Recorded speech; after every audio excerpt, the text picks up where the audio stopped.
Bonjour Claire Renée, je suis vraiment ravie de faire cette interview pour toi et je suis follement heureuse du commentaire que tu as fait de mon livre et des retours que j'en ai eu, du tien comme des autres. Alors, la genèse de ce livre, alors c'est très simple. Tous mes livres partent comme ça d'une idée, d'un concept, d'une image ou d'une scène à laquelle j'ai assisté.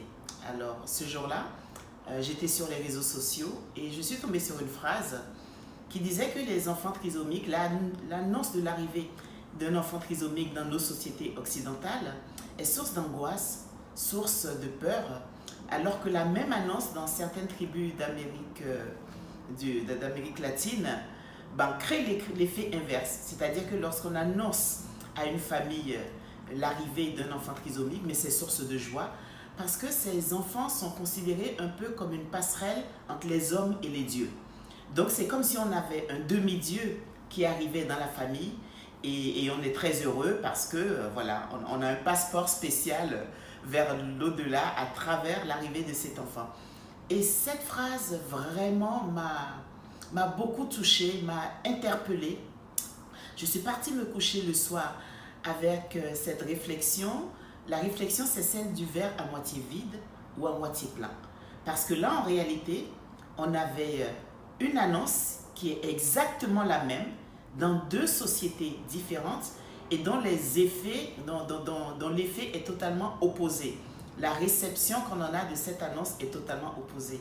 Et je me suis dit, c'est incroyable comment dans la vie, plus que l'événement qui nous parvient, qui nous arrive et qui nous frappe, c'est notre interprétation de cet événement qui est le plus important.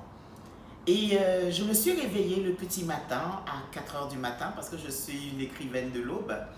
Et je suis partie sur cette histoire. J'ai décidé d'écrire une histoire dans laquelle une petite fille arriverait dans une famille occidentale.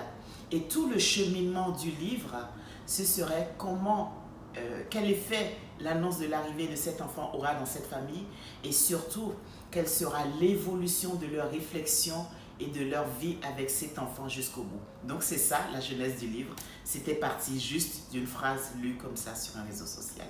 Comment est-ce que je choisis les prénoms et comment est-ce que j'ai choisi Amarilia? C'est une question qu'on m'a beaucoup posée parce qu'effectivement c'est absolument pas un prénom commun. Mais lorsque j'écris mes romans, vraiment j'adore travailler mes personnages. Et l'un des moments que je préfère, qui m'offre le plus de joie, de bonheur, c'est celui du choix des prénoms. Parce qu'un prénom, ça dit tout d'une personne. On donne un prénom et tout de suite, on a une image qui vous apparaît. Et ensuite, effectivement, il faut que le personnage colle au prénom.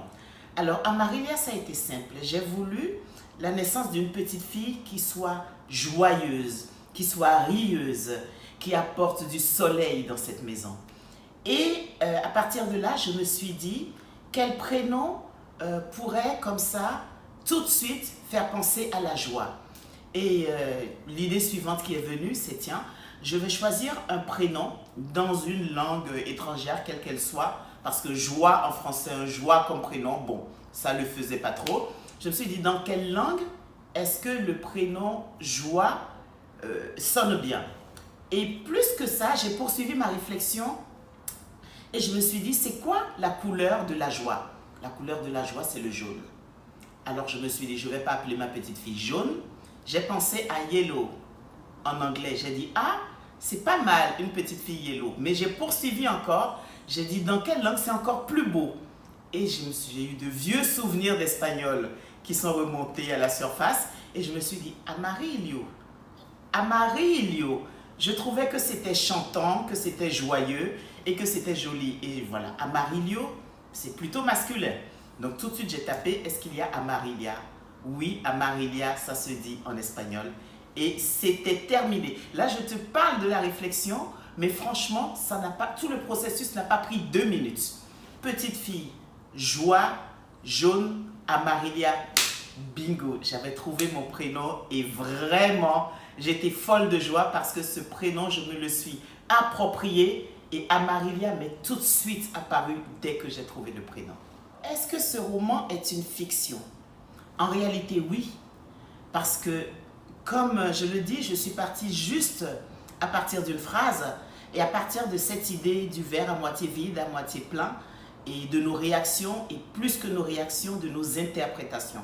Donc oui, c'est vraiment, réellement, au départ, une fiction, et seulement ce que je savais, je m'en doutais, mais que j'ai vraiment réalisé avec l'écriture d'un rayon de soleil entre nos vies, c'est qu'un roman d'un auteur, c'est l'auteur lui-même. C'est-à-dire que lorsque vous lisez le roman d'un auteur, en entreligne, il y a énormément de choses de l'auteur.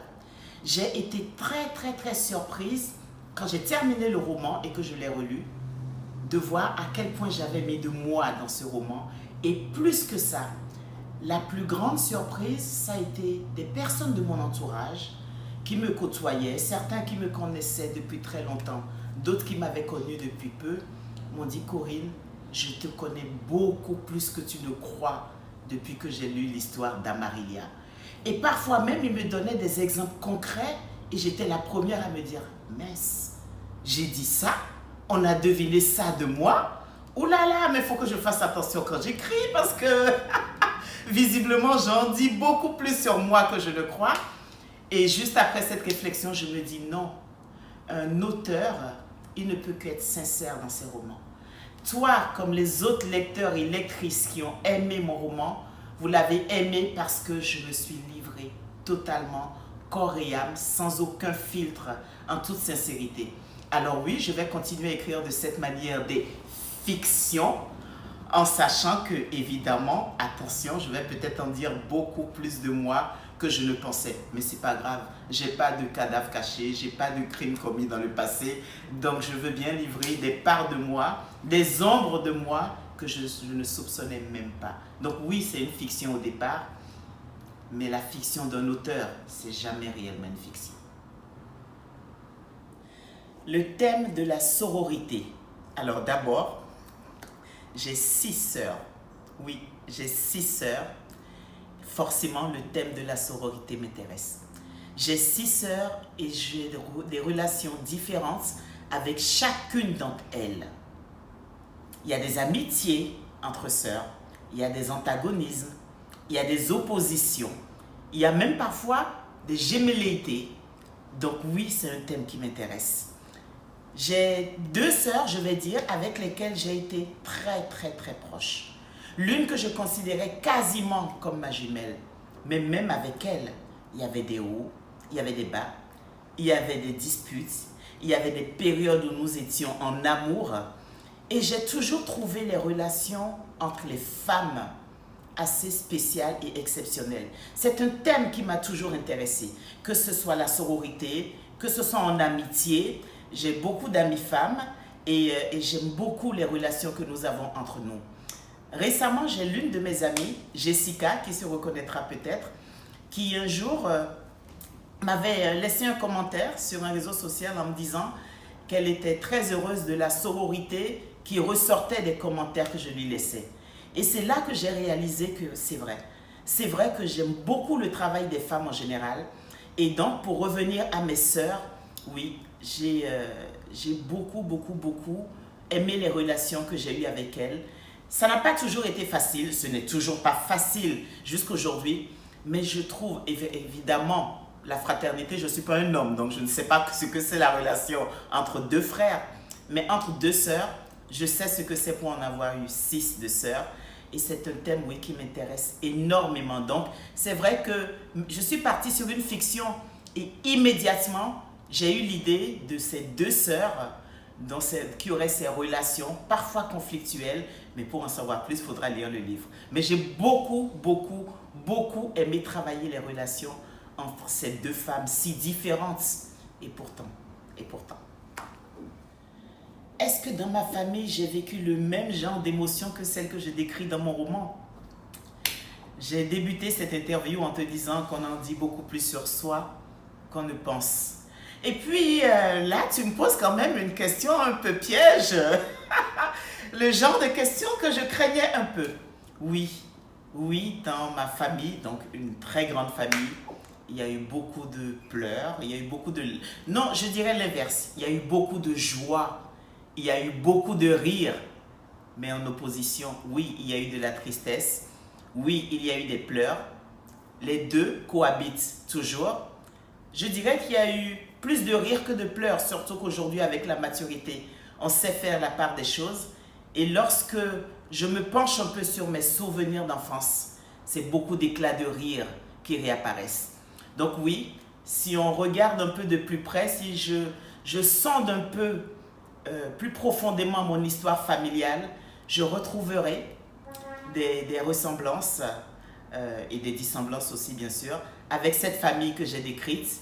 Mais évidemment, j'ai vécu dans une famille avec beaucoup d'amour, mais oui, il y avait des hauts, oui, il y avait des bas.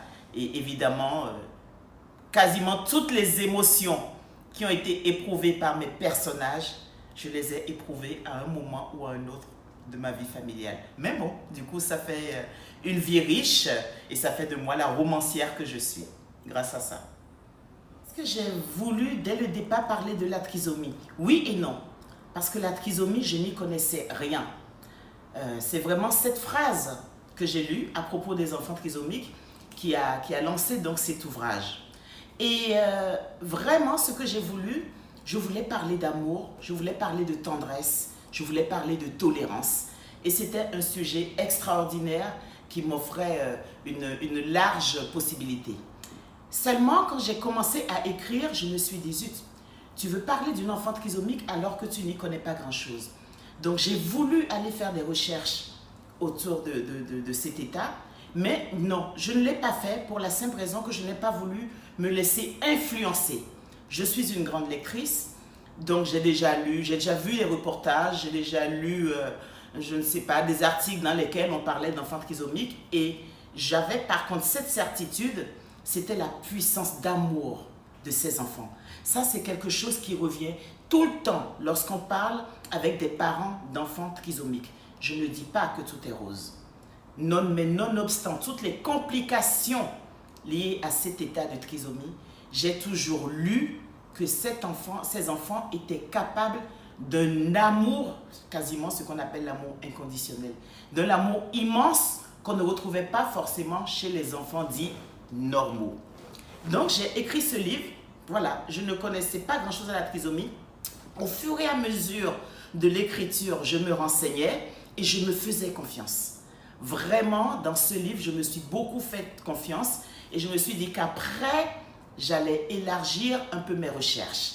Donc j'ai écrit ce livre, comme je t'ai dit, où je voulais parler vraiment d'amour, de tendresse, de conflit, de sororité, etc. Et puis, je vais te raconter une petite histoire. Lorsque j'ai terminé l'écriture de ce livre, subitement, j'ai été prise d'une grande angoisse. Je me suis dit, mais alors, tu n'as pas eu d'enfant trisomique et tu n'as pas dans ton entourage proche d'enfants trisomiques.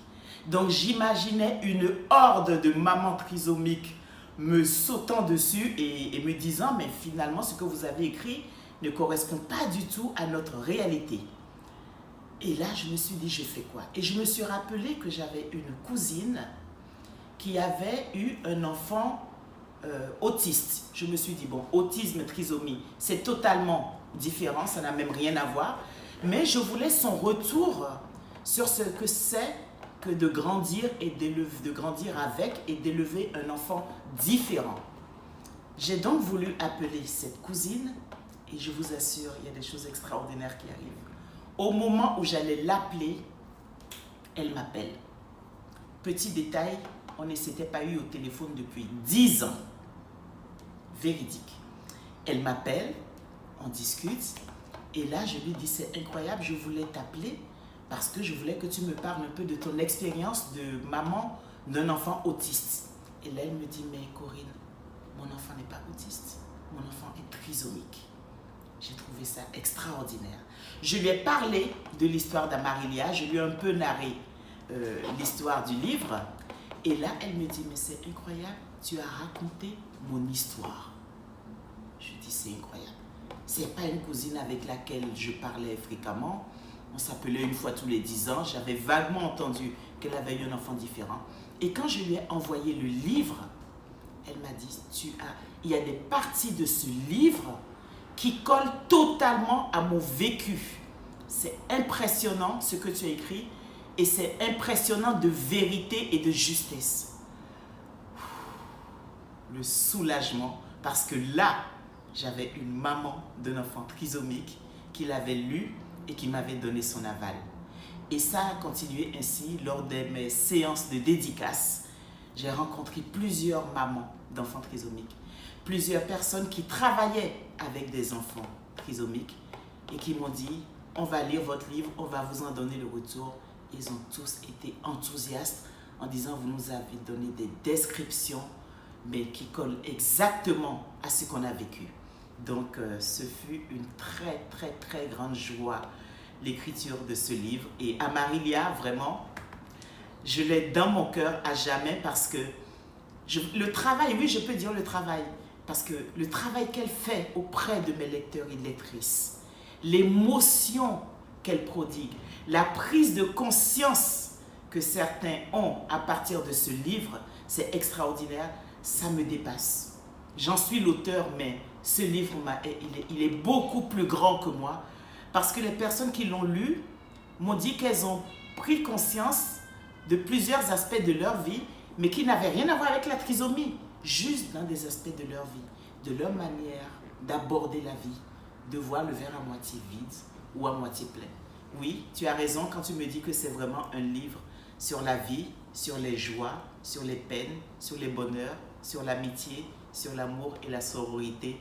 Je suis follement heureuse que tu l'aies reçu ainsi et que tant de lecteurs et lectrices aient su capter ce message que j'ai voulu lancer, que j'ai débuté comme ça en me faisant confiance.